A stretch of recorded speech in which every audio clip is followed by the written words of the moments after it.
Hoy nos vamos a ir muy lejos, pero sin salir de la Tierra, porque yo me pregunto, ¿cómo sería vivir en Marte? Es una pregunta que me hago últimamente cuando cada vez como que lo tenemos más al alcance de la mano. ¿Cómo se trabaja? ¿Cómo se convive? Incluso se siente en un entorno extremo donde cada recurso cuenta. Bueno, atención ponedores, porque nuestra invitada lo ha experimentado en primera persona. Ella es Jennifer García Carrizo, es doctora en comunicación, es investigadora, es divulgadora científica, que además ha sido la que ha participado en una misión de simulación espacial en el desierto de Utah. Espectacular desierto, por cierto. Ahora lo que está haciendo es recoger toda esa experiencia en Misión Marte, diario de una exploración espacial. Es un libro que nos mete de lleno en la vida real o casi real de una misión al planeta rojo. Y Jennifer es tan aventurera que ha decidido venirse a poner las calles con nosotros. Jennifer, ¿cómo estás? Bienvenida a Poniendo las calles en COPE. Buenas noches, Pulpo. Pues nada, aquí, empezando el día. Bueno, me alegro muchísimo. Jennifer, tú eres doctora en comunicación e investigadora, lo decía al principio. ¿Cómo pasa una académica de la Universidad Rey Juan Carlos de las aulas y los artículos científicos a ponerse un traje de astronauta y encerrarse en una estación marciana en mitad del desierto de Utah? ¿Cómo sucede todo eso? Pues mira, a mí siempre me ha gustado mucho trabajar de manera multidisciplinar y un poco también interdisciplinar, con gente que hace cosas diferentes a lo que yo hago y demás, y sobre todo trasladar un poco a la sociedad lo que hacemos, ¿no? Tener una parte como de transferencia, de devolverles, pues al final la inversión, ¿no?, que la sociedad hace también en la ciencia. Entonces, en este sentido, en un momento dado, vi que había una oportunidad para formar parte de una misión, para irse a simular cómo sería vivir y trabajar en Marte en medio del desierto de Utah. Y bueno, pues decidí aplicar. Dije, bueno, pues a ver si me seleccionan. Entonces, ahí estaba yo en el proceso de selección, algo un poco extraño, ¿no?, para el perfil que yo tengo, quizás más investigador, académico, lo que tú dices, pues dar clases, investigar un poco entre libros, pero para mí muy apasionante porque era un poco pues poner en práctica esas cosas que analizamos a nivel teórico. Espectacular. Aquí, Jennifer, claro, el libro nace de la misión Hypatia 2, ¿no? Hypatia, ¿no? Número 2. Para que nos hagamos una idea, los ponedores, la gente que hacemos este programa de radio, ¿qué es exactamente una misión análoga y por qué se hace en la Tierra antes de ir a Marte? ¿Por qué tiene que ser de esa manera? Las misiones análogas son, para que me entiendas así fácilmente, son misiones en las que se entrena, ¿no? Entonces, al final son como los entrenamientos. Pues antes de jugar un partido de fútbol, tú tienes que entrenar. O antes de practicar, no sé, de hacer un partido de baloncesto, también hay que entrenar, ¿no? Siempre hay que entrenar, porque cuando llegamos allí queremos que todo vaya rodado y todo vaya perfecto. Entonces, en este sentido, pues las misiones análogas son entrenamientos en los que se simula, se trabaja pues con protocolos, con maneras de hacer, para que luego no nos llevemos ninguna sorpresa en una misión real. Sí, es espectacular. Yo, os admiro una barbaridad. Durante varias semanas, según he estado viendo, vivisteis pues en una estación en el desierto de Utah. Yo no sé, Jennifer, hasta qué punto las experiencias que se viven en ese momento luego son reales. Es decir, ¿qué se replica exactamente de una misión a Marte? Bueno, se replica, por ejemplo, todas las restricciones pues de acceso al agua, a la comida, el tipo de comida que comes, que es comida deshidratada, toda la parte de aislamiento. Piensa que no tenemos comunicación con el exterior, que tampoco se puede salir de la base si no es con el traje. Entonces se replica toda esa parte de, bueno, pues aislamiento en comunicaciones también. Tenemos un retardo de comunicaciones de 20-40 minutos, que sería lo que tardaríamos en enviar un mensaje de Marte a la Tierra. Y luego también tenemos toda esa parte de simulación de, claro, una vez que queremos salir de la base de investigación, tenemos que hacerlo con una especie de traje de astronauta que pesa sus 13-15 kilos, porque fuera pues estamos simulando que hay una atmósfera que no es respirable, que hay radiación y demás. Entonces, menos la microgravedad, que eso es bastante difícil de simular en la Tierra y que al final necesitas hacerlo en piscinas, ¿no?, y debajo del agua, pues salvo eso se simulan la mayor parte de las cosas. Madre mía. Es espectacular, Jennifer. Claro, además en el libro detallas algo que me llama mucho la atención y es la rutina extrema, ¿no? Porque mucha gente cree que ir a Marte es solo ciencia ficción, pero tú replicas y explicas muy bien cómo se gestionan cosas tan básicas como el agua, que lo acabas de contar, el cultivo de comida en el Green Hub. A mí me gustaría saber, Jennifer, ¿cuál fue el momento en el que te diste cuenta de que, bueno, allí dentro cada gramo de recurso cada gota de agua era literalmente la diferencia entre la vida y la muerte. ¿Eso cuándo lo empezaste a entender así? A ver, estaba muy concienciada desde el principio porque también el proyecto que yo llevaba, aparte de esa parte de comunicación, llevaba un proyecto de sostenibilidad, de ver cómo gestionábamos cada recurso, ¿no? Entonces al final era algo que llevaba muy integrado. Pero básicamente es que si te quedas sin agua, pues se acaba la simulación. Entonces al final el premio, ¿no? La recompensa, que al final es la misión y que viene después de un año de trabajo, pues te quedas sin él, ¿no? Entonces yo creo que a ninguna nos apetecía salir de simulación en este caso, pero claro, si hubiéramos estado en Marte, pues hubiéramos muerto, ¿no? Entonces al final como que estás muy concienciado de eso y tienes muchísimo cuidado. Hay veces que dices, bueno, es que tengo las manos muy sucias, ¿no? Porque al final estás en mitad del desierto, hay muchísima arena, es muy fácil ensuciarse y dices, bueno, pero es que voy a comer, tengo que lavarme las manos. Y yo me encontraba a veces lavándome las manos diciendo, por favor, no gastes demasiada agua, claro. Pero a la vez diciendo, estas manos tienen que quedar limpias, ¿no? No me puede quedar arena entre las uñas, por ejemplo. Madre mía. Antes lo decía así de pasadilla, la audiencia se ha dado cuenta y me está diciendo, Pulpo, ¿qué es eso de Green Hub que has mencionado antes? Jennifer, cuéntanos, por favor, a los ponedores, eso del Green Hub, ¿qué viene a significar?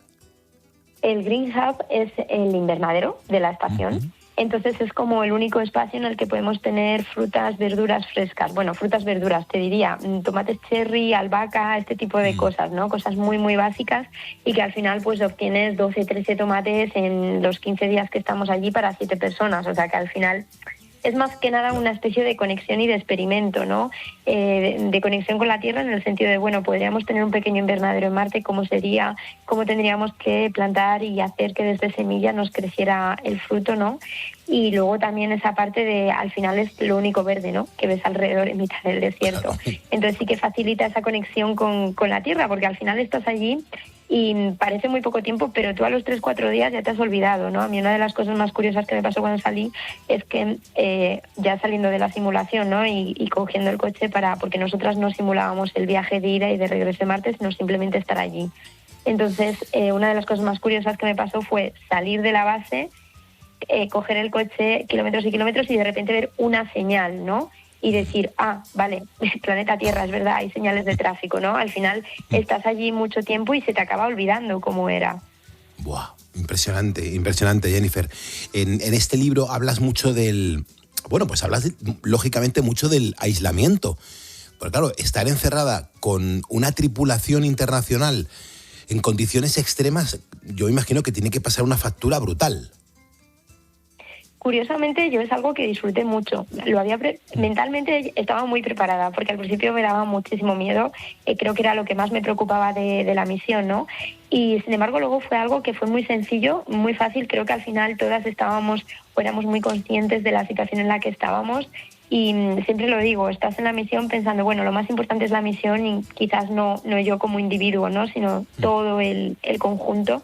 Entonces, al final, pues la verdad es que es algo que acabas disfrutando muchísimo, acaban siendo tu pequeña familia en Marte, ¿no? Entre comillas.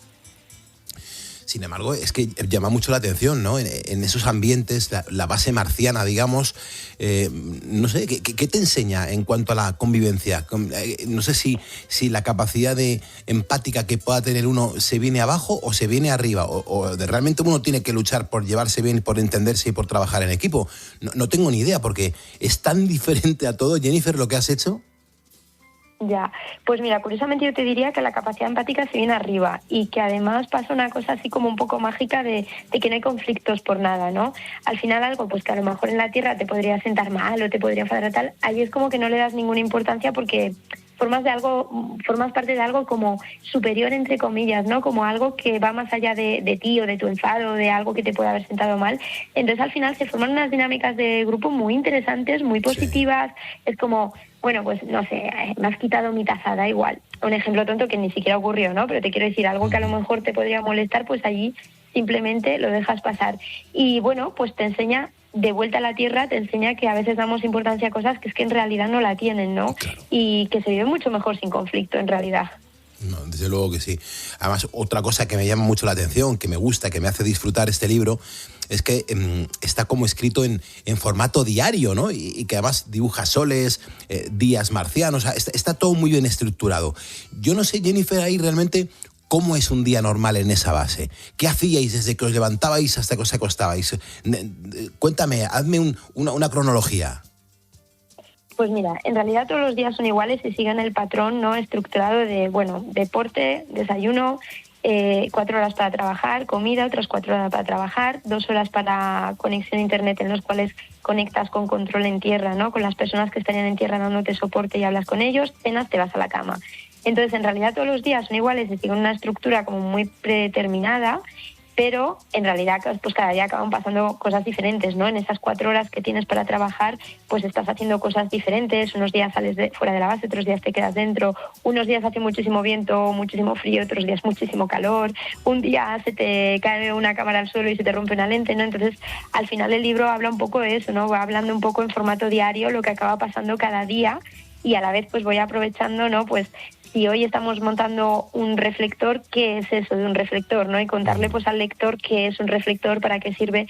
Entonces mi idea fue eso, ¿no? Combinar un poco esa parte más personal de vivencia y de experiencia con una parte quizás más técnica, pero que a la vez no es técnica como tal, súper compleja, ¿no? Sino que al final yo lo que intentaba era ir dando respuesta a las preguntas que yo misma, como doctora en comunicación, que al final no soy una ingeniera, pues me iba haciendo, ¿no? Madre mía, Jennifer, o sea, qué capacidad. Y pregunto yo así de repente, ¿y si llegas a tirar la toalla, qué pasa? No puedes tirar la toalla. O sea, tú piensas que las misiones, primero, tienen una preparación previa larguísima, entre 1 y 2 años. No. Luego, después, cuando tú terminas la misión, tienes que hacer algo con todos los resultados que has obtenido. Y durante la misión es que tienes una responsabilidad muy grande que ya no va...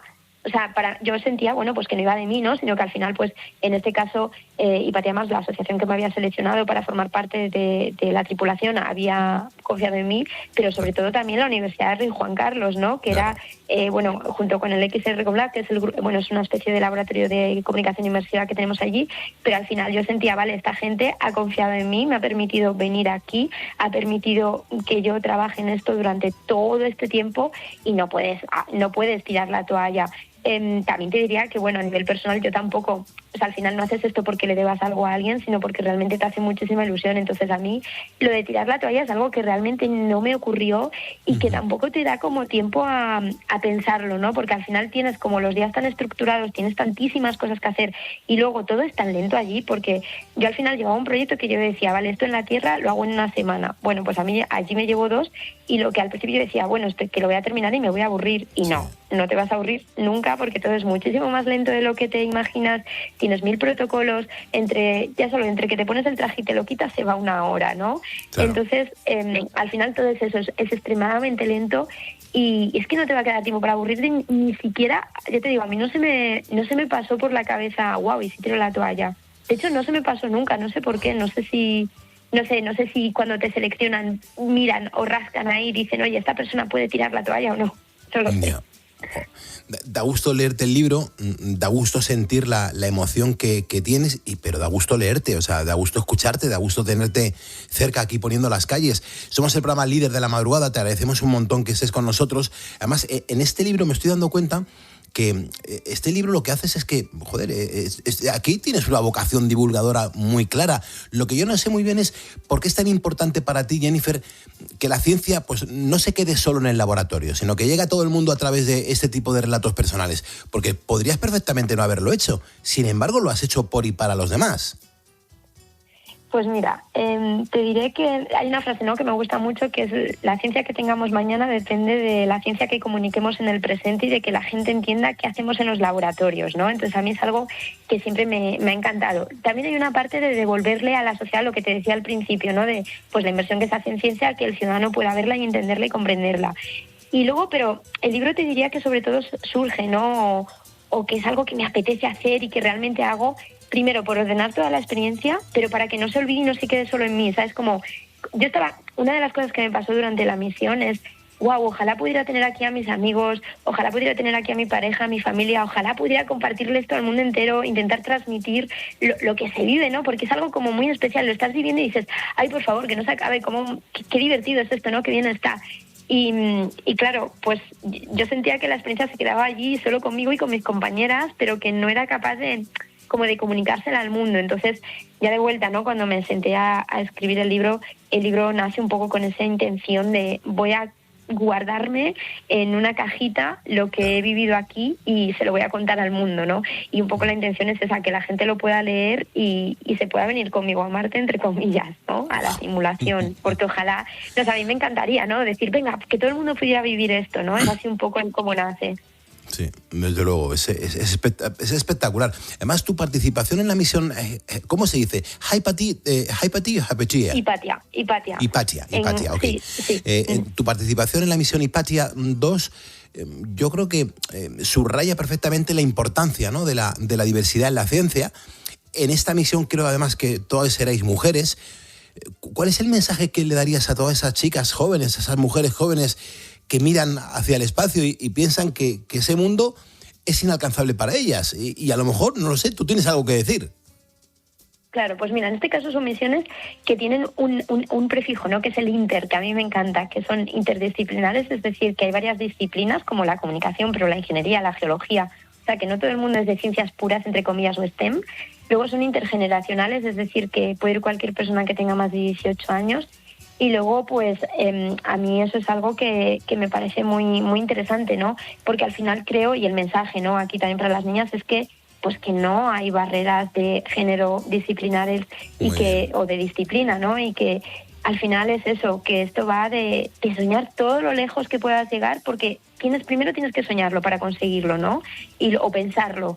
Y luego ya pues ir a por ello. Y habrá veces que se consiga y habrá otras que no. Pero lo más importante es disfrutar el camino. Impresionante.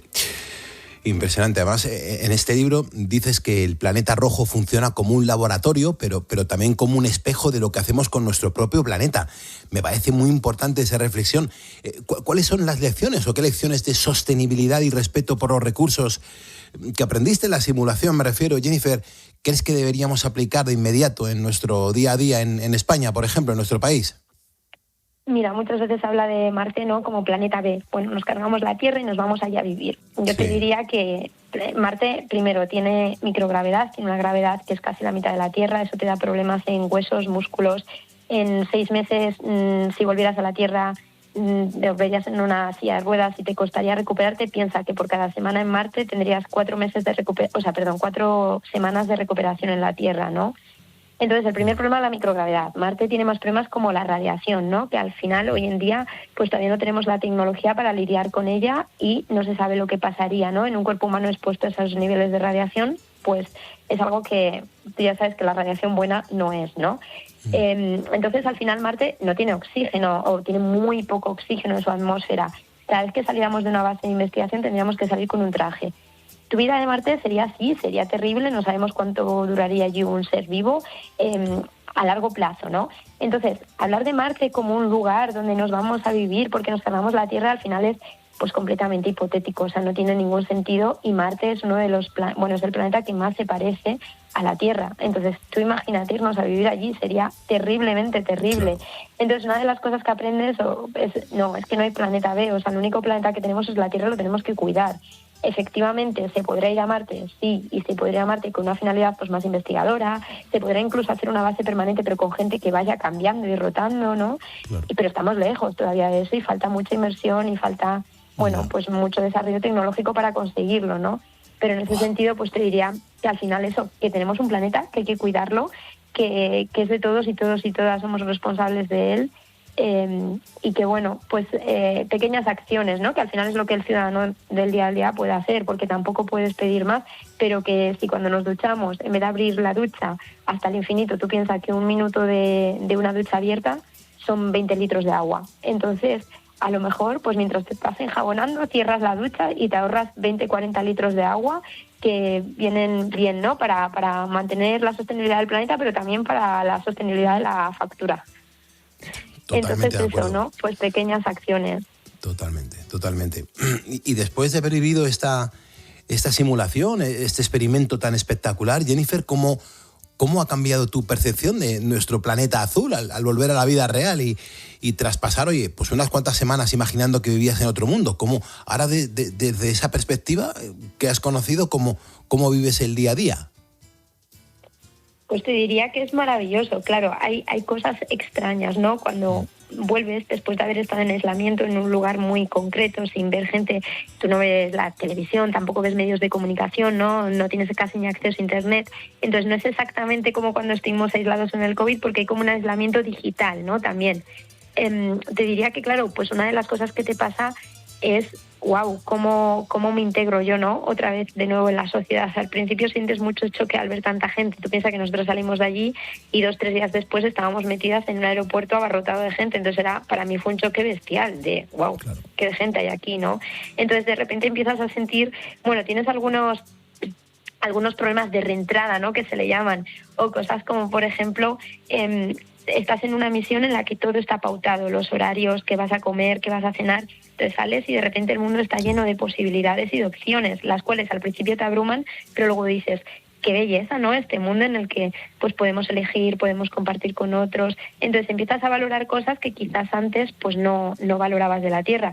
El abrir el grifo y que salga agua, que es algo que parece así muy tonto y que damos por hecho, pero que al final en muchos países del mundo el agua potable cuando abres el grifo no está garantizada y no es tan, pues por ejemplo en Asia o en África, ¿no? O en muchísimos países tú el agua que tienes en el grifo ni siquiera es potable o a lo mejor es que ni siquiera tienes agua. Entonces a veces damos por hecho cosas que luego pues no deberíamos de dar tan por hecho, ¿no? Como cuando hubo el apagón, que mira, hace un año por ahí, cuando hubo el apagón, ¿no? En casa de la electricidad, pues sientes Sí. un poco lo mismo. Decir, Sí. wow, ahora vuelvo a tener luz. Claro. Madre mía. Pues esto era un poco lo mismo, pero imagínate con restricciones de internet, agua, teléfono, electricidad, o sea, un poco con todas las restricciones que te puedas imaginar. Entonces, claro, al final eso también te enseña a valorar, ¿no? Los recursos que tienes. Me interesa muy mucho la parte emocional que estabas mencionando, Jennifer, más que nada porque hablamos mucho de tecnología, ¿no? Pero poco hablamos de lo que se siente. Yo no sé si hay momentos, Jennifer, de miedo, momentos de soledad, incluso de duda dentro de una misión así, porque claro, ante todo eres persona, Jennifer. Sí, y de hecho te diría que momentos de miedo y de soledad los hay antes de la misión, ¿no? De decir, bueno, a ver qué va a pasar, a ver cómo... Claro, porque al final, al menos yo tenía miedo por, bueno, cómo lo voy a gestionar si pasa algo en la Tierra, yo que sé, alguien de mi familia, lo que sea, cómo me voy a enterar. ¿Sabes? Es un poco eso. Una vez que estás en la misión te diré como que cambias el chip, te pones como casi en automático de, vale, tengo que hacer esta tarea, y al final te olvidas porque es que no te da tiempo a pensar. De hecho, yo me llevé varios libros y es que no me dio tiempo ni a abrir una página. O sea, de verdad que yo pensaba, me voy a aburrir y no te da tiempo a aburrirte para nada. Entonces, durante la misión, momentos de soledad, es que al final estás como tan focalizado en trabajar, que esos momentos de soledad no existen. Sí que te diré que valoraba muchísimo el que nos sentáramos todas juntas a comer, a cenar, a desayunar, el que hubiera esos puntos de encuentro entre toda la tripulación, porque al final hay días pues que tú puedes estar trabajando sola todo el rato, o a lo mejor sí que es verdad que hay otros momentos en los que haces algún trabajo en equipo, estás ayudando a otra compañera en un proyecto, lo que sea, pero luego hay días que yo había días que decía, bueno, llevo todo el día grabándome a mí misma, contando y reportando aquí el uso del compostador o el uso de, ¿sabes?, de alguna cosa que yo contara en el proyecto, porque tenía un proyecto, bueno, yo hice como una especie de tour virtual que te podías mover por la base. Está, de hecho, si buscas Hypatia's Circular Odyssey, es gratuito y lo puede ver cualquier persona desde el sofá de su casa. Un poco la misma intencionalidad del libro, ¿no? Sí. De que la gente pueda verlo y pueda disfrutarlo y de democratizar un poco la ciencia, ¿no?, la experiencia. Y al final, claro, ya había muchos días que me los pasaba sola grabando, yo con mis cámaras, mis alimentos deshidratados o lo que fuera, ¿no? Entonces ya sí que agradecía mucho ese punto de encuentro de la mesa y del vamos a comer todas juntas, ¿no? Wow, estoy alucinando, Jennifer. Fíjate que estamos viviendo una época donde, bueno, pues afortunadamente, digo afortunadamente porque yo creo mucho en el espacio, creo que nos puede dar mucha información para luego replicarla aquí en la Tierra y saber lo que está pasando y cómo nos tenemos que comportar de cara al futuro. Pero claro, es que como que está volviendo a estar de moda la Luna, que si Marte, la Estación Espacial Internacional. Yo no sé, Jennifer, si estamos a lo mejor más cerca de lo que pensamos, de ver, oye, cuidado, misiones humanas reales en Marte. ¿Tú tienes algún dato que te haga pensar que eso pueda ser ya prácticamente inmediato, de 4 años a esta parte, por ejemplo? Claro, es que ahí al final lo que se consigue no depende de la inversión que se haga en ciencia, de la cantidad de dinero que toca exponiendo, de los intereses que también haya a niveles que, bueno, pues desgraciadamente no, quizás va más allá de lo científico, que tienen más que ver con lo político, intereses económicos de empresas y demás, ¿no? Pero al final es eso, depende de la inversión que se haga en ciencia. Lo que sí que tengo, entonces, dar una cifra de temporal es muy difícil porque al final pues depende de cuánta inversión, de cuántos recursos humanos también pongas ahí, ¿no? Lo que sí que tengo claro es que, bueno, toda inversión que se haga en ciencia al final revierte de manera positiva para el ciudadano. O sea, tú piensas que, yo qué sé, por ejemplo, los astronautas cuando entrenan en microgravedad utilizan utilizan máquinas de deporte, por así decirlo, ¿no? Sí. Diferentes, que funcionan en microgravedad y que luego, por ejemplo, se han implementado en la Tierra para personas para que puedan rehabilitarse después de un accidente de tráfico o lo que sea. O yo qué sé, pues todo el sistema de telecomunicaciones que tenemos hoy en día es gracias a la inversión que se ha hecho en la era espacial, ¿no? Entonces, al final, lo que sí que tengo claro es que toda inversión que hagas en el espacio, aunque nos parezca algo muy lejano y que digas, bueno, vale, esto sirve para que 4 personitas cojan y se vayan a la Luna, ¿no? Y a mí que, bueno, pues en realidad a mí que es que al final toda esa inversión sí que nos revierte en tecnología y en avances que podemos utilizar en la Tierra. Jennifer García Carrizo, doctora en comunicación, investigadora, divulgadora científica y además ha sido una de las que ha participado en una misión de simulación espacial en el desierto de Utah, en los Estados Unidos. Ahora he sacado un libro que se llama Misión a Marte, que más que un libro yo podría decir que es un recordatorio de lo frágil y maravilloso que es nuestro hogar. Yo, Jennifer, te doy las gracias por poner las calles con nosotros. Te animo a que sigas así porque gracias a lo que tú haces se va a ir mejorando la humanidad. Así que tienes una misión, ¿eh? Muchísimas gracias, Pulpo. Pues nada, yo encantada de seguir con mi misión. En este caso, Misión Marte, pero espero que haya otras muchas más por ahí. Qué grande. Jennifer García Carrizo. Este nombre no puede quedar jamás en el olvido. Seguimos en COPE, seguimos poniendo calles.